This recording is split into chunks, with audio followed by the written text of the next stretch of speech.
let's get to the last speaker. And that's Bronwen Thornton from Walk21. Hello. Hello. Is it working? It is, yes. I think.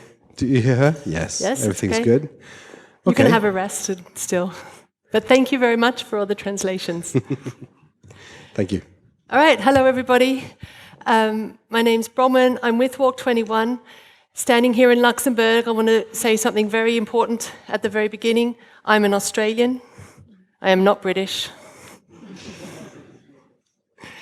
Albeit I live there and suffer the consequences. So I'm going to talk today about walking and the future, and I invite you to stand up and walk around the room. If you are feeling a little bit tired at the end of all the presentations, please feel free to stand. This is clearly not many health practitioners in the room because you have all stayed sitting down. In these sort of meetings with health practitioners, you have to stand up every 5 minutes, and there's always people standing and stretching at the back of the room. What I would like to know is how many people here are traffic engineers?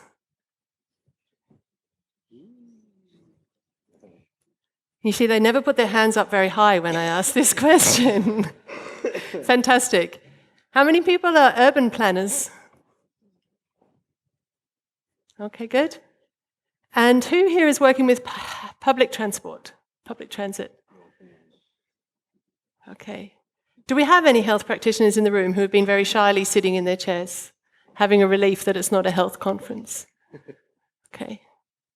It's just really interesting to see that when I start talking about walking, we have one. We have all these different disciplines. Anyone here from Tourism Luxembourg?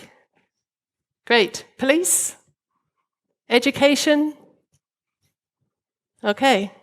All of these are part of the story that I'm going to share today about walking. And I know in the translation of the title it gets a bit tricky sometimes with being translated, but my title came up as mode of travel in the future. But what I want to really talk about today is the importance of walking for the future. And we've heard some really great examples about what's happening in the city.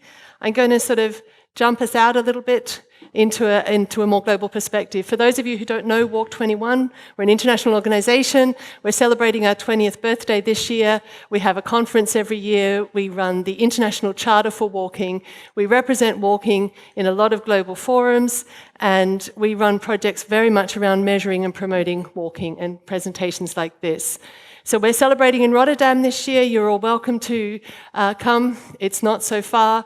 And we have been talking, walking in all sorts of different countries for a long time. Why do we do it? 7.3 billion people, that's why we do it. People identify as cyclists or drivers. We are all pedestrians. People say, oh, Walk21, you're so niche. I'm like, we're not niche. Okay, we only talk about walking, but we're not niche.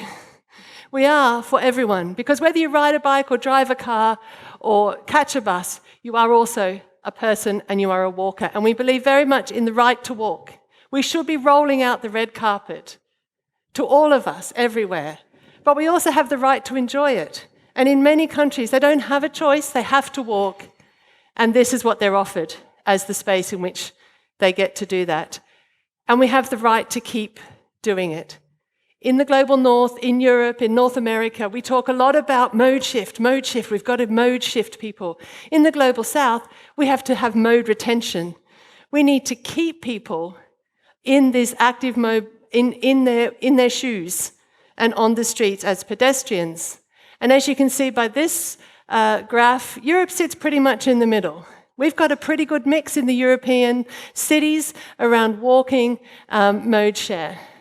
Nairobi at 61%, Brisbane at 13% at the other end of that graph. I'm going to put my hand up. I'm from Brisbane. It's why I left Australia, because I wanted to work on walking. I'm glad to say Brisbane is improving, and perhaps one day they'll move up this graph. But if we think about the global consequences of that 61% of people in Nairobi getting into motorised travel, then we must do something about that. This is Kampala, Uganda. Is that the walkable city of the future? It's the walkable city of now in Uganda because they don't have a choice. Manchester. I made an example from there already. Space allocation in our cities. Who are we making choices for? Luxembourg. What a beautiful afternoon yesterday when I stepped off the bus from the airport. And what a glorious carpet. It was red for the cyclists, but it was lovely and stripy for the pedestrians to cross the road. But this is not, I suspect, the main urban fabric of your city, and I haven't had a chance to get into the old part of town. I'm hoping to go there this afternoon. But this very grand crossings and a whole lot of cyclists tearing up and down was actually a very nice element to come to.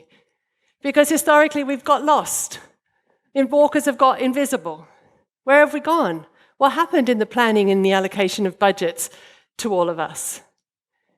We lost sight of them because they got lost in the data. If we measure our trips by distance, you don't get much walking. Walking is not a long distance. It's only for weekends and mountains and things for those longer distances. If you measure by main mode, this is one of the greatest fallacies. How's your commute to work? I said, oh, did you catch the bus? Did you walk? Did you cycle? People say, I caught the bus, but you lose the walking trip straight away. But if you measure the number of stages or the time people spend on streets, then walking comes up, and it's there in the numbers for the investment. Because also we have focused on long-distance trips, highways, motorways and bridges. Traffic engineers, I respect your talents, but this is the big picture stuff, and politicians love the ribbons for these things. But our journeys are short trips. But our resource allocation hasn't been on that side of the diamond. So talking about triangles, we have to give pedestrians priority, and this is in Manchester where they've started giving pedestrians priority. What does that mean? It's an inverted triangle. This is the transport hierarchy. I'm sure you've all seen this somewhere along the line. But translating that into reality on the ground is what your SUMP is all about, and what all of these projects is all about, and that's what we have to be doing. Because in the arena where I work, I don't know how many of you are working with the Sustainable Development Goals, but when you work in a city, you're balancing a lot of complex demands on your budgets, on your time, on your resources. And walking answers so many of those questions. More walkable communities has a role to play in all of those components of the Sustainable Development Goals. And as I carry through this talk, you'll see them popping up regularly throughout. There's not many other opportunities we have to address so many aspects of the things that we need to take on board for sustainable development that walking, unlike walking, that can deliver on so many. It can help with emissions reduction. We're doing a lot of work in this field at the moment to increase funding for walking for carbon emissions. It can help with air pollution. This beautiful city, the luxury of Luxembourg, the clean air, the space. It's absolutely a lovely city, but it's not the reality for most of the world. You're on top of this list. Well done. And interesting, my colleague Jim is in Iceland today, cycling around in the pouring rain. It's the wettest day they've ever had in Iceland, and he's out there on a bicycle, despite being a walker. And but you're top of the car ownership list. And if you think, and I suspect people in this room don't, but many people think technology is going to solve it. Technology is going to solve it. We're going to just get clean fuel. We're not going to have a carbon problem because we're going to have clean fuel. We're going to have electric. We're not going to have a safety problem because we're going to have automatic. We're going to have all these technologies is going to solve it, but it doesn't solve this. A lot of cities, when you ask them, when the Commission asked these cities, what's your biggest problem? They said, congestion. We need to do something about congestion. So we did a project with the European Commission which looked at congestion, and it was called FLOW, and it looked at analysing congestion from a multimodal perspective. So when you have a road which is full of cars but it's got an empty sidewalk, is it congested? No, it's not operating to full capacity. It's not overloaded because there's still space if there's an empty cycle lane. And we showed some fantastic results of how you build walking and cycling. Get really practical, build it into your planning. It's a great project, look it up. I'm going to run the rest of my talk off the International Charter for Walking, which is our political vision, a set of 8 principles and illustrative actions for what to do about walking and how walking can happen in your cities. And it encapsulates the talking and the presentations you've heard this morning. It's a means of getting political commitment. We don't have a signature from Luxembourg yet, but the invitation is there. Principle number 1, increased inclusive mobility. This is not just for people in wheelchairs, albeit that is essential.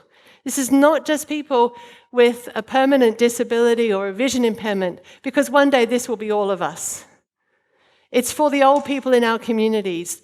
It's for the poor, and it's for the women, because the differences, and for the children, because the differences in the way that we move and be in our cities varies across those different groups. And if you're wondering about the genders, like, oh, really? Oh, not gender again. It's very different. How women move. More women walk in the world than men. It's a female mode of transport. Female travel patterns are very different from male travel patterns. And this is globally consistent. It varies over time with socioeconomics and different things. This is a Civitas policy note, so this is European data. This is not Global South data where it's even more pronounced.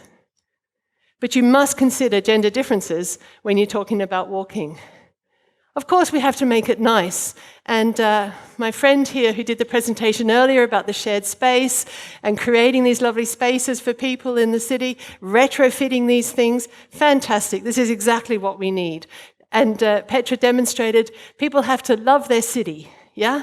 They have to enjoy the spaces. We have to make it nice for them. In Melbourne, they painted all the alleys so that they created shortcuts. They made it nice. In New York, with Times Square and all over the place, they made it nicer for people to come out and celebrate their cities. We have to connect networks, and that's what I saw happening brilliantly in Luxembourg yesterday. I came out of the airport onto a bus, short walking journey to here, all of those things integrated. We have to value those connections, and we have to recognize them. So often we build public transport systems without even realizing that walking is part of that journey.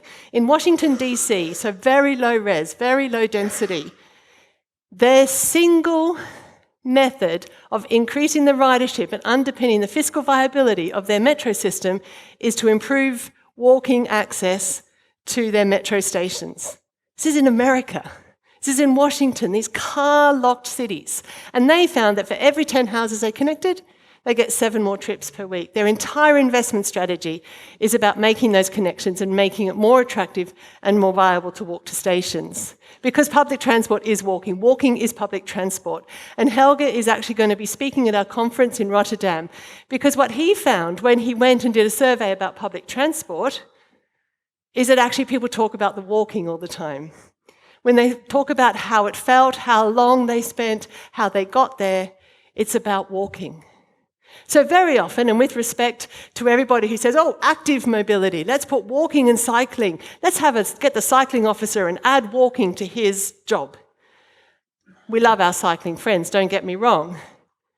But it's public transport and walking that is going to make the bigger difference to the sustainable future. Because as you saw, a lot of people are uncertain about riding a bicycle. But most people can put one foot in front of the other and keep going. And make it attractive. Bus stops don't have to be unattractive. They can be destinations in their own right. And in Melbourne, Arup has just done this brilliant report for Victoria Walks, where they actually totally underestimated the benefit of walking to the transport system. Health has got it covered. Health has got the cost-benefit analysis of walking all over. They're all over it. They think it's fantastic. Transport is still holding off. But Arabs have done it to show 13 to 1. 13 to 1. It's fantastic. And they didn't invest in walking or measure walking as part of their metro system. Sydney did, and we're looking forward to the results there. But you can't have a public transport system that people can walk to unless you have proper supportive land use and spatial planning. We must build our cities, as Petra showed very well in hers. And so SDG at 11.2. Now this is where we can gain some traction. We didn't get walking, I lobbied hard to get walking mentioned, but when you talk about access to public transport, it's not about whether you can get on the bus, it's about whether you can get to the bus stop.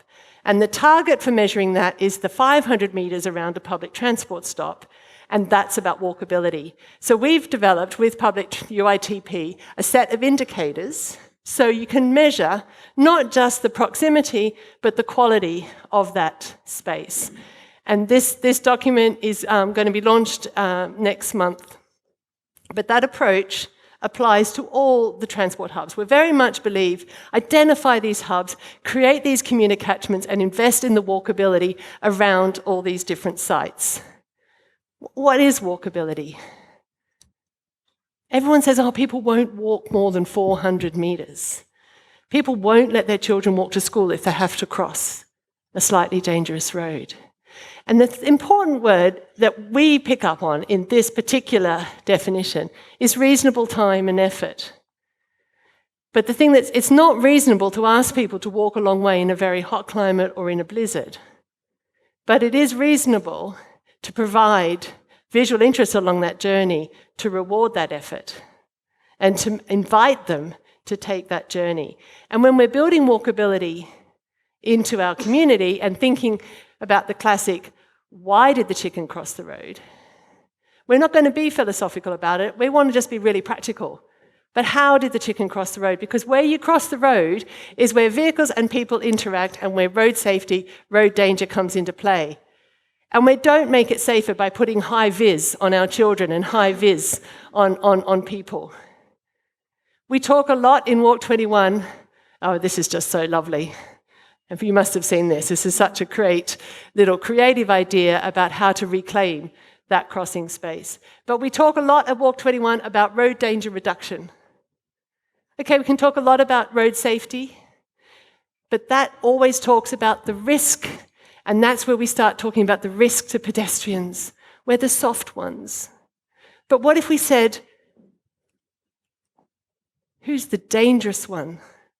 Let's not talk about vulnerable anymore, but who's the dangerous one? Who's creating the danger in our cities? It's not the pedestrians. The City of London is actually the cyclists because their road share has got so heavily onto walking and cycling. But let's stop using this language around vulnerable. Let's make us, the human being, the norm of how we measure something, and let's start calling us valuable road users. I'm really bored of talking about language around walking and cycling that negates who we are, that makes us vulnerable or makes us non-motorized or any of these other things. And let's talk proactively about our valuable road users. The other thing that people come across in the public space, which is Principle 6 of the Charter, is less crime and fear of crime. Now, with respect to the gentleman in the room, most people say, well, we don't actually have a crime problem on our streets. Women do. So even in Hong Kong, where they said to us, we're working with Hong Kong at the moment, Hong Kong said to us, we don't have a crime. We don't have crime. We don't need to do safety as part of the walkability strategy and study that we're doing with them. And we said, have you asked the women? They haven't yet.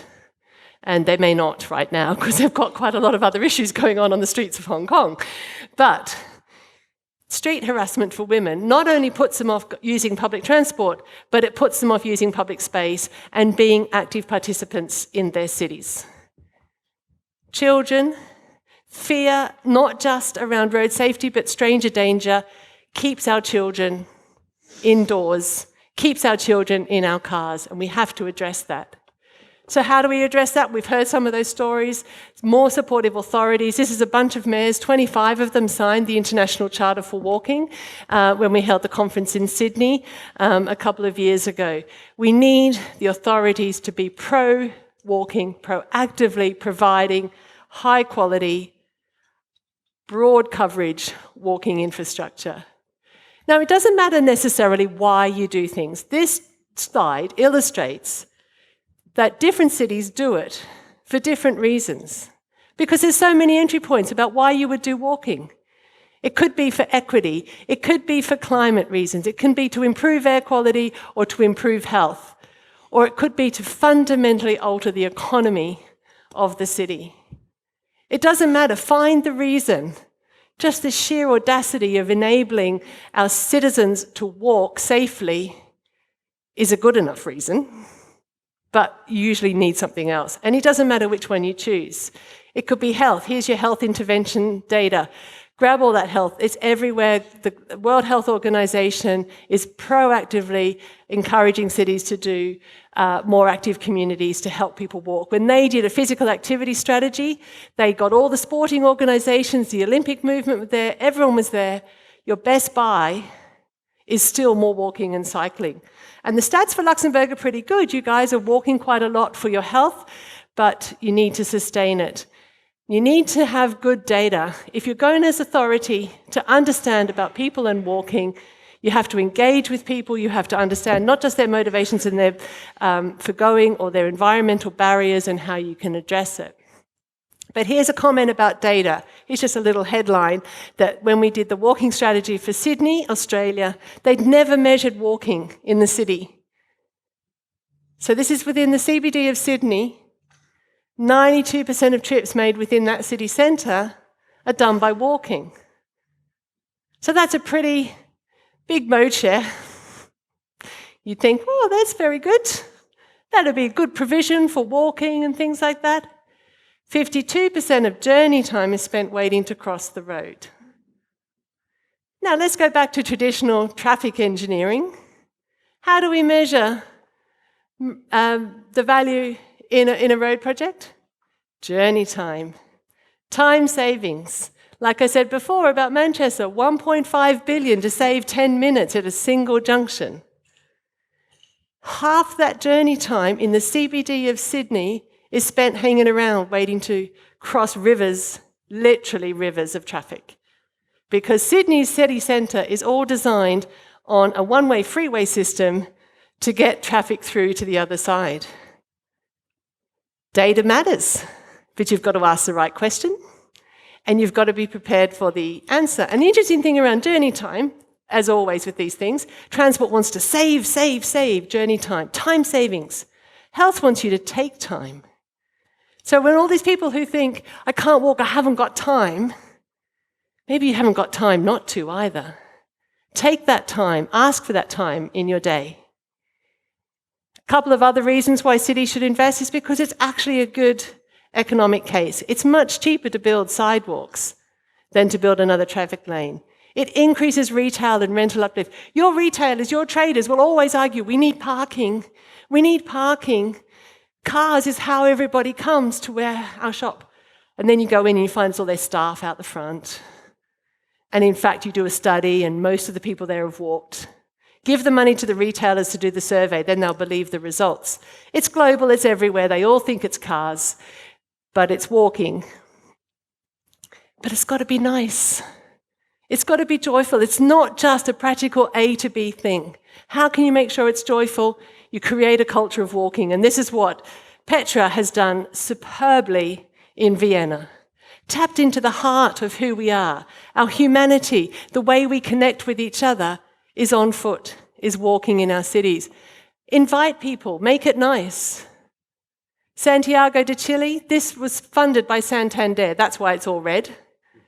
Because they wanted people to actually spend time in front of their bank. So they paid for these public space improvements. Bogota, Ciclovia, every Sunday, miles and miles and miles of it now, an inspiration to the world, making it nice for people to walk and cycle. Make it easy. Give them wayfinding on street. Legible London is a really famous project where they could finally, you could stand on a street corner and work out where to go next. You could give people the confidence to get lost in the rabbit warren, the medieval mess that is London. Because there is no logic to the streets of London. But this enables people to enjoy walking and to learn and to make those choices for their journey. Lit Cities is becoming very famous all over the world. And from Wellington, even just something as small and as fun as changing the green man in a set of traffic lights adds a bit of zing to the environment. And this, of course. Now people say, oh, we're transport authorities, we're city authorities. But this is what we have to do for walking. You have to pamper pedestrians, make it lovely, make it nice. Look at the competition. Look at the surround sound, air-conditioned lounge chair that you get inside your metal box called a car. we have to make it that nice for pedestrians as well. Very quickly, 8 Steps to Walkable Cities is a process I'd be happy to share with you. It's a process we work on with cities to get them through to a very strong walking strategy. We've done a practitioners briefing for SUMPs in the new round of the SUMP guidelines, so there's plenty of resources out there to draw down on. These are being published next month. There's loads and loads and loads. That's why I said there's not even any question about why we should do this. And actually, there's not very much debate about how we do it. We just got to bloody do it. We've got to make that commitment. We have to invest, and we have to find the best impact that we can to grow momentum in our cities. We have to make it safe, we have to make it easy, and we have to make it nice for people to choose to walk. So they don't even realize they're choosing, they just do. And so finally, to finish, we're working a lot around measuring and setting indicators for walkability. We need this, we need the numbers, we need a system. We're working towards a global index for walkable cities.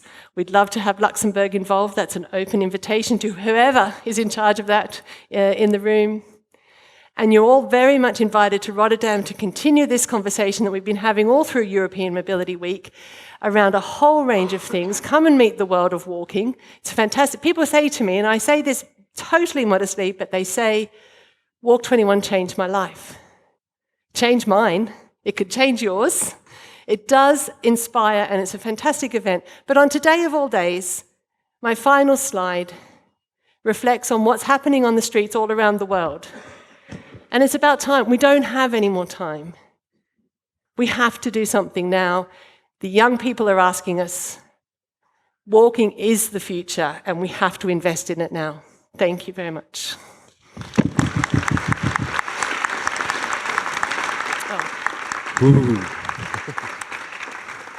That was nice. That was a lot of slides, right? Yeah, I know. It's like Sorry 4 about slides that. a minute. Really impressive. Really good. I don't normally rattle that quick, but I had a lot to say today. Yeah, it was really impressive. Really good. I wanted to say a few things. First thing about convenient access to bus stops. We have this all around the country. We have never more than 500 meters to the next bus stop, which is good. Then when you talked about why or how did the chicken cross the road, I thought about a quote that I read about from Oliver Malloy. Is I dream of a world where chickens can cross the road without having their motives questioned. Yes. Yes. I think that was a nice one too. Yeah. When you talked about, we have to talk about who is dangerous, not who is weak on the road. I don't know if you saw the accident that happened in Berlin, like a week ago, where there was a huge SUV running over 4 people dying. And they started talking about the dangers of the SUVs in the city. It was even the mayor who said that we cannot have those in the city anymore. And then you had like the biggest journal in Germany who immediately put on the first page like Greens and environmentalists use this to lobby against cars. So you see the war that is going on right there. As soon as you change that paradigm and you start talking the other way around, there is the other lobby hitting back hard. Of course. So this will be fun anyway. Are there any questions? Oh yeah. Okay. Can I pick up on the Yes, dangerous sure. and vulnerable though? Yes. And you're absolutely right, but we have to depoliticize our perception of dangerous or vulnerable. And what's interesting is that we protect our children. We talk about our dangerous streets, and so we have to start with language before we start with the politics in everyday professional conversations. I don't pretend there's no other barriers, but that's right. We have to change the language. Are you okay to take questions also later on at lunch? Yes, so we I'm do here for 2 lunch. questions now, and then the rest we take. You, yeah. Ja, ich hätte just 2, 3 Remarken. Ein das zum Thema Verlässlichkeit oder Gefährlichkeit. Ich meine, das ist ein bisschen ein Problem von der Mentalität auch in unserer Presse. Das immer den ungeschützten Fußgänger, den angefahren ist, den die keinen Helm hat, den die kein Gelwest hat oder was auch immer. Am schlimmsten Fall ist es ein Auto, den angefahren hat, mit das Niederschofer oder so sehe ich den. Ich meine, das ist eine Mentalität, die müsste sich halt zuletzt ändern, für wirklich mal klar darauf hinzuweisen, wen hat den Accident provozieren. Das geht immer so wahnsinnig kaschiert. Das ist immer irgendetwas, mir nie den wirklich war. Den zweiten Kommentar, oder sind 2a und 2b, das ist sich zum Thema wirklich Priorität für die Fußgänger noch dann indirekt auch die Welle und hier an der Stadt zumals. Wir haben einfach auf viele Kreuzungen unendlich lang Wartezeiten. Also wenn ich das Beispiel hören vom Kirchspielischen Pescator, für da rüber zu kommen an den Park ging, am Prinzip aus den halben Tag rum, ihren do enkel gering kriegt. Das ist einfach Wahnsinn. Stereplatz hat nämlich vom Tram rübergehen, auf die andere Seite, also über der Straße rübergehen, als einfach eine absolut Katastrophe, das zu machen. Und just der letzte Punkt, noch ein immens Unsinn zu Lützburg ist, dass, wenn ihn bei Fußgängerlute steht, an den Querverkehr, also der Verkehr, der aufbaut, kriegt gering, und wird ihn nicht gedrückt, dann wird ihn als Fußgänger nie gering. Die Lute soll es systematisch gering gehen. Und das Problem ist, wenn ihn auch können und gesagt, dass ja ein Auto last worden, dann trägt ihn knapp, da kriegt ihr nie mehr gering. Den Zyklus ist einfach fort. Wir werden nicht grundsätzlich die Luten für die Fußgänger gering schalten, aber gleichzeitig parallel auch für die Welle und im Kirchspiel schon so idiotisch geschaltet, dass die Welle rot und die Fußgänger gering, sie vorhin neben an, oder wenn ihn den knapp trägt, dann dauert er nicht so gering, dass ihn dann zumindest direkt einen gering kriegt. Weil sonst steht in 2-3 Minuten da, bis ihn rüber könnt. Und das ist einfach fußgängerfeindlich.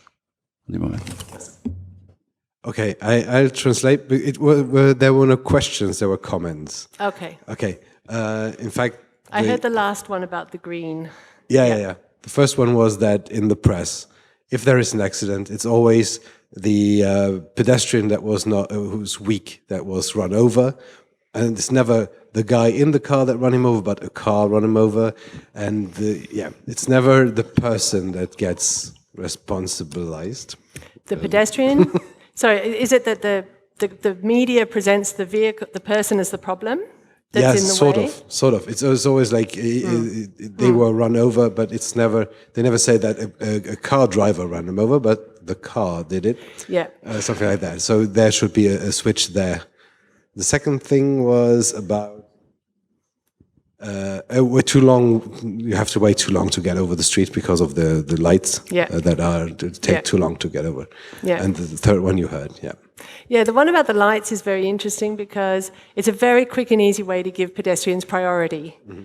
And it's is to actually adjust those times and adjust the crossing times, especially for old people, and the waiting times so that you don't get, I don't know, are Luxembourg people as obedient as Swiss in terms of waiting for the green?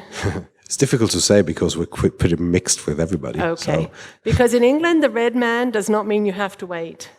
Yeah. It just means that if you're crossing and you get hit, then the car had a green light. You're not actually legally required to stop. It's not a joke, it's real, that's the law. Okay. And in Australia, if you cross on the red man, you're called a jaywalker and they can book you. And if you cross within 20 meters of a controlled crossing, they can book you. Yeah, it's so pretty these much are the this, things that build in the bias against I think it's pretty walking. much that way, right? But also, Luchtenkontrolle, das bleibt immer bei der Gemeng. Also, das Gemeng, also das dann Stadt Lützeburg, die entscheidet, wie wo die Lute geschaltet gehen. Das ist immer Gemenge Responsabilität. Okay. If that's all, dann ging ich so in. Thank you very much. You're welcome. Thank you for inviting me. Yeah, thank you for coming. That's really great. Und dann ging ich alle gute Merci so für zu kommen und ganz besonders wollte ich noch dem Herr Deputiert, den Herr Back, merci so, dass die Zeit fand, für Bayern zu kommen und auch zu bleiben. Das ist auch ganz flott. Vielmals merci. Und ich hoffe natürlich alle guten Gefallen an die heute Inspiration von für weiter Arbeit und dass wir auch am Thema von der Mobilitätswoche bleiben konnten sehen, das hat mich auch ganz gefreut. Und ich hoffe, dass wir es dann vielleicht auch gesehen an 2 Uhr, wenn es dann heißt Fortbewegung Fortschritt Nummer 5. Dann so viel dazu und dann freue ich mich, dabei zu sehen, dabei als Mittagessen, was mir ich dann graciösement offriere. Schönen Dank.